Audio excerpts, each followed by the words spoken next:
Kounta Mbop maa ngi leen di nuyu ci turi ak jamaatul islamiyya ak tamit si ngeen di tariqa bi xaadiriya wa tariqaniya bi ak xalifa bi tamit Kounta jërëjëf Baye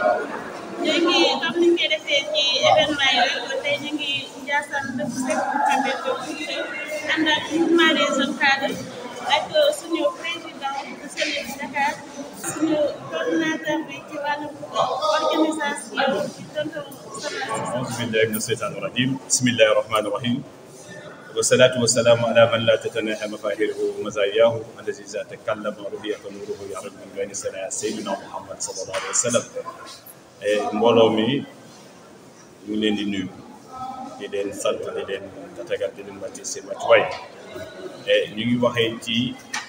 turu aljamaatul islamiyya al mutamassikatu bi tariqatul xadriya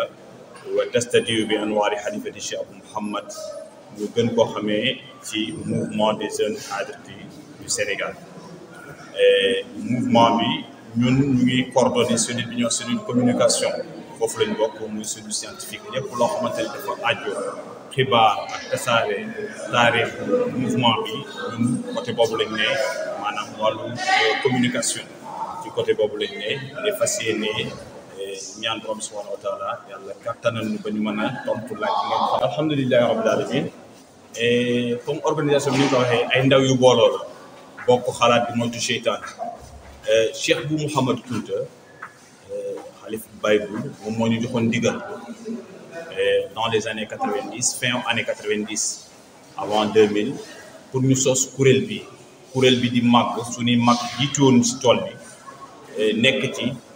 di dajale ndaw xaadir yi pour ñu taxaw suñu kër gi di Ndiassane suñu kër gi di tarixatu xaadiriya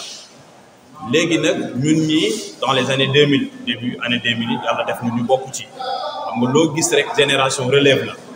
ñu bokk ci organisation bi bokk ci communication bi bokk ci enseignement bi bokk ci éducation bi bokk ci lépp loo xamante ne dafay ñoŋal dëkk Kounta yi rawatina Ndiassane di taxawee gàmmu yi muy guddi Cheikh Bou Kounta muy gàmmu Ndiassane di ko taxaw ci wàllu wu ne organisation bi am na ñoo xamante ne ñu ngi ci wàllu santé ñoom ñooy xool yaa ngi dugg sànq yaa ngi gis ñoo xamante ne ñoom ñoo taxaw di kii ay affaire masque di joxe ay gel am na ñoo xamante ne ñoom ñoo nekk wàllu restauration di togg ay ñam di ko joxe te yàlla tax ñu ngi fële am na ñoo xamante ne ñoo nekk ci wàllu sécurité am na ñoo xamante ne ñoom ñoo yor wàllu propriété am na ñoo xamante ne ñoom ñoo yor comme wax naa ko sànq ñoom ñoo yor affaire religion parce que avant gàmmu gi ñoom ñoo yor affaire kaamil yi ñoom ñoo yor affaire waaraate affaire éducation bi formation bi ci biir mouvement bi donc mouvement bi ay pàcc la loolu c'est au niveau du bureau national waaye suñu ñëwee ci au niveau décentralisé dañ fay fekk ay cellules yi ce sont des démembrements bureau national là au niveau des localités soo demee Saloum soo demee Mbour soo demee Malicounda soo demee Mbour soo demee Bargny soo demee Tëngéej Ndakaaru Saragati soo demee Tambacounda soo demee Saint-Louis soo demee région de Thiès partout à travers le Sénégal et la sous-région ñun am nañ fa ay membres yoo xamante ni ñun li ñuy liggéey nii ku ci nekk ak domaine bi ñu la affecté ñoom yow foofu ngay yëngu lépp lu dul pour kii suñu tarixa gën a ñoom gën a jëm kanam ak liggéey bi nga xamante ne war nañ ko liggéey suñu kër sëriñ ñu wane ko à travers ba képp koo xamante ne yàlla may na la nga ñëw gàmmu si Ndiassane yàlla nga ñëw jàmm delloo ak jàmm ci bismillahi rahmaani rahim ak alhamdulilahi rabbil alamin ci internet boobu donc jamaa bi ay ndaw yu booloo nañ bari nañ nag waaso yëpp soo ñëwee ñu ngi ci bambara ci biir olof ak séeréer rek joola lépp xeet yi nekk ci biir Sénégal ñun ñëpp taalibe Cheikh Bou Kounta de ay ndaw laxasaayu fas yéene liggéey suñu biir kër loo gis rek waxtaane la organisation la tamit élément jamaay gis nga nee naa la secteur boo dem soo demee au niveau de la mosquée au niveau du dispensaire au niveau soo demee dans les rues gare routière yi fi oto yi di nekk fi nit ñi di xewaloo fi nit ñi réception ba ci biir kër sëriñ bi foo dem am na ay élément jama donte mënuñoo nekk fépp dinañ fexe de telle sorte que fépp foo xamante ne fay doon na fa am ñu teg fa suñu benn élément boo xamante ne dina mën a waxtaan ak nit ñi ci yar ak teggin ak njëkk ne ko nii ngay comporté woo nii lañ comporté woo ba nga xamante ne pèlerin yi nga xamante ne ñoom ñooy ñëw Ndiassane fii tey jii ñoo taataan si xikma ñoo taataan si tiyaaba ñu ñëw ak jàmm dellu seen biir kër yi ak jàmm donc nit ñi bëri nañ gaa suñu éléments yi mënuñoo nekk partout nit ñi bëri nañ Boukounta yi am na zone yoo xamante ne mais gàmmoo mel noonu parce que woote yàlla moo nangu ñaanu Cheikh Boukounta parce que ñëw leen santale ma sunu borom la gàmmu ñuy màggal juddu Seydina Muhammad sallallahu alayhi wa sallam te yonent bi sallallahu alayhi wa sallam moo ñu gën moo ñu gën ñu ñëpp te di maamu ahlul kunti yi kon donc kunta si woote taalibe ñëw di woote uy si ko dañ naan alhamdulilahi rabbil alamin li ñuy dénkaane comme message bi mooy doon taalibe gannaaw bu ñu doonee julit nañu delluwaat doon taalibe ñu delluwaat ci nga xamante ne mooy njàngale Cheikh Boukounta yi mu tënk ko ci muridana kun abidan wa nasikan mustamsikan bi hablillahi taala wala tumayizan wala tufarriqan ibadu rabbul xalqi wal aqwani man xaala la ilaha illa allah wa kun lahu xawlan bil ihtizani fa xaasi tarixatul jilaani loolu mooy tarixatul xaadiriya mun taalibe xaadir yi képp koo gis muy wax laa ilaha ashhadu an laa ilaha illa allah wa ashhadu anna muhammadu rasulullah jàppal ne kooku moom mooy sa mbokk donc bul teqatle bul ràññaatle te ci jaamu yàlla yi na nga téye kooku nañu delluwaat mooy donc nañu delluwaat jàpp ci buumu yàlla bi waxtasimu bi hablillahi jamii'an wa laa tafarraqu ñu jàpp ci buum bi tamit ñu taqaloo loolu yëpp dal la ñu jàpp ci sunu Seydina Muhammad sallallahu alayhi wa sallam ginnaaw ba ñu nekkee ay jullit di ko dund ba keroog ñuy dem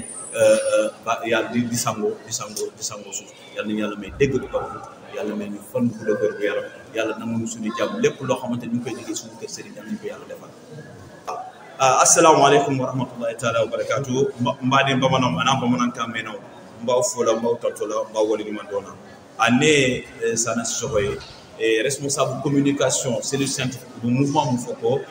mouvement des jeunes hadith du Sénégal. Wafa arab kana al jama'atu islamiyya al mutamassikatu bi tariqatul hadiriya wa tastadiu bi anwari halifati Cheikh Muhammad. Donc anu ye demsinu jama kulu do munya do demsinu dabaro demsinu mun baro bamanan baro selle baro manika baro wolofo baro tubabu baro malien baro guinéen baro gambien baro même munu bo wala kasama ani baranku beba ko ambe de an bolo la je kan ke kelenye ambuli ñu xon fe kan si ñu fe ka baraka ana mori ke bo Cheikh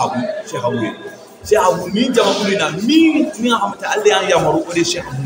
Mouhamad tafo ana ale fatula en 2006 mais avant 2006 de aya yamaru dem seen mutu dala bara ka fay bay bo anu ko ni anya dem seen wi anu ba fay kan yamaru ka fanya ante jama kul sigi mu ñado ni ndiasan fe on fe kela dem seen ko debe ka bara ndiasan gamu manase ani ceri ak gamu manase sar kamatan gamu manase wala ko di ci amu fana nasela dem sini fan mo wala ko fe bara akela suma komide akela bara gilimande akela dunu nyumbe akela firanide akela fe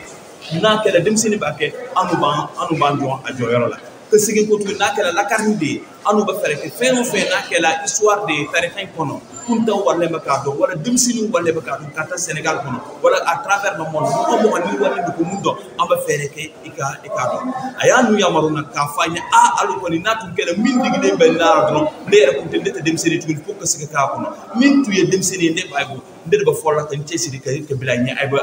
ko mais ba ala della ala kay si ke ndege bere ka sisi ala ka ni jam ko ka atanye ke kere ni bade awu fe ay ne dala fe ka mumba tana ni alaka kay kon nindiato uba fu ko bi ko le mouvement des jeunes hadith du Sénégal anu ko ni ambe jassane sans wo sambena nanu tala na foko ko amba ala de la andem sinu fana ana mo denu fana lu fana kan ka kono ambe appel pour lancer la odi jeunesse bamana be yoro Sénégal kono bamana be yoro nakala malla de nakala yoro ni ko gaf ko te Cheikh Abou Lagarbi ambi wele kana parce que ana dama dayre nde bamana de ni wolofe ni sirde ni dogare ambe de kele ko nyen kon ni mo nana min do na bi ani min do na sunu kunu amba barake Allah taala de kata Seydina Muhammad sallallahu alaihi wasallam le mouvement des jeunes hadith du Sénégal est un mouvement à but religieux qui regroupe des jeunes talibés hadith disciples de Cheikh Abou Mohamed al-Kounti. Cheikh le Khalif Baïbou, c'est lui qui nous avait donné les recommandations pour la création de cette association, qui regroupe des jeunes cadres de différentes ethnies, bien entendu. Et nous œuvrons pour la renommée dans la Tariqatul Hadriya, Al-Bekaïa, Al-Mokhtaria en Afrique de l'Ouest, bien entendu au Sénégal. Certes, notre siège social se trouve à Ndiassane, mais nous œuvrons dans toutes les localités où se trouvent les talibés à travers le Sénégal. Maintenant, c'est le bureau national. Nous sommes au niveau de la communication, au niveau du bureau exécutif national. Mais nous avons des cellules au niveau au niveau national. Dans la plupart des localités, on a des cellules là-bas qui sont nos représentants là-bas. Donc nous lançons un appel à toute la jeunesse Hadria, tous les gens qui se réclament de la Tariqatul Hadria al-Kuntiyu, de la Tariqatul Hadria al-Bekaïya. Nous vous lançons un appel en vous disant de venir répondre à notre appel, de venir adhérer à ce mouvement qui est une association islamique d'abord, qui se base sur les enseignements de Cheikh Abdul Hadir al-Jilani, sous la bannière de Cheikh Abou Mohamed al-Kuntiyu al-Qadriya. Donc c'est ça que j'avais à lancer et je vous remercie. Et vous tous avec votre équipe technique. Et derrière moi, il y a mes aînés qui sont là, Khalifa Diop qui sont là, il y a Salim Sen et les autres qui sont là. Et tout le monde, chacun a fait partie d'une cellule, ou bien chacun d'eux fait partie d'une commission qui œuvre pour la renommée de la Tariqatul Qadriya. Donc on vous remercie. Assalamu alaikum wa rahmatullahi ta'ala wa barakatuh.